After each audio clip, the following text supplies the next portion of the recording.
This is day 9 day in my life as an lecturer. இன்றைக்கி என்ன அப்படின்னு பார்த்தீங்கன்னா டெட் எக்ஸாமுங்க. ஸோ அந்த எக்ஸாமுக்கு 5 o'clockே கிளம்புற மாதிரி இருந்துச்சு.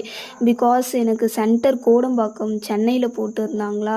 ஸோ அப்படியே 5 o'clock எழுந்து 1 hour அப்படியே படிச்சுட்டு அப்படியே கிளம்பிட்டு பாட்டியும் 5 o'clockே சாப்பாடெல்லாம் செஞ்சு கொடுத்துட்டாங்க, ஆஃப்டர்நூன் சாப்பிடு அப்படின்ட்டு. ஸோ அப்படியே கிளம்பிட்டு ஆல் டிக்கெட்டு அதெல்லாம் எடுத்து வச்சுட்டு அப்படியே கிளம்பிட்டு ஸ்வெட்டரு ரொம்ப மஸ்ட்டு. ஏன்னா அந்த 5 o'clock 6 o'clockலாம் ரொம்ப முடியல, ரொம்ப சில்னஸாக இருக்கா, குளிர் வேறு, ரொம்ப பனி.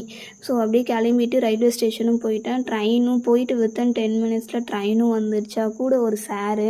ஸோ அவர் வந்து நிறைய டைம் எழுதுனாராம், பட் அவர் லக்கு அது கிடைக்கல. அவர் சொல்லிட்டு இருந்தார், டிப்ஸ் கொடுத்துட்டு இருந்தார், இந்த மாதிரி பண்ணுங்கள் மேம், அந்த மாதிரி பண்ணுங்கள் மேம் அப்படின்ட்டு. ஃபைனலாக சென்ட்ரல் போயிட்டு அங்கேருந்து பார்க் ஸ்டேஷன்லேருந்து கோடம்பாக்கம் போயிட்டு ரேப்பிடோ புக் பண்ணிட்டேங்க சென்டர் போகிறதுக்கு. போயிட்டு சென்டரும் பிஃபோர் 1 hour முன்னாடியே வந்துடுற மாதிரி இருந்துச்சு. நான் அந்தளவுக்கு படிக்கலைங்க. This is my first experience அப்படி தான் சொல்லுவேன் டெட் எக்ஸாமை பொறுத்த வரைக்கும். ஸோ அந்தளவுக்கு நான் ப்ரிப்பேர் பண்ணல. ஸோ என்ன பண்ணுறது, போயிட்டு அப்படியே யூடியூப்பில் தாங்க வீடியோ மாதிரி பார்த்துட்டு இம்பார்ட்டன்ட் கொஷின்ஸ் அந்த மாதிரி பார்த்துட்டு இருந்தேன். பார்த்துட்டு அவ்வளோதான், ஒரு 15 minutes முன்னாடியே எக்ஸாம் ஹால் போகிற மாதிரி இருந்துச்சு. போயிட்டு உட்காந்துட்டு இருந்தோம். அதுக்குள்ளே கொஷின் பேப்பர்ஸ் எல்லாம் கொடுத்தாங்க. ஈஸியாக இருந்ததுங்க, கொஷின் ஈஸியாக இருந்தது. என்ன ஒன்று அப்படின்னு பார்த்தீங்கன்னா, படித்தவங்களுக்கு ஈஸியாக இருந்திருக்கும், ரொம்ப ஈஸி. கொஷின்ஸ் வந்து சைக்காலஜி தான் கொஞ்சம் டஃப் பண்ணியிருந்தாங்க. அதர்வைஸ் மேஜர்ஸ் எல்லாம் பார்க்கும்போது சயின்ஸு மேக்ஸு கூட ஈஸியாக தான் இருந்தது.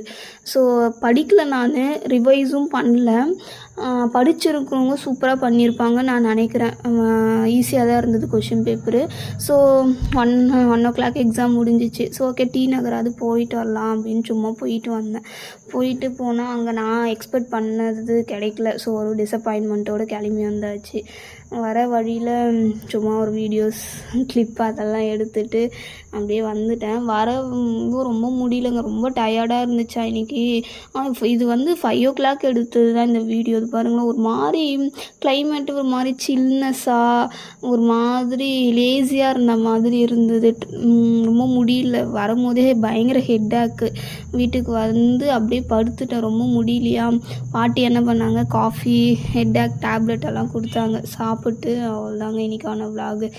So tata bye by.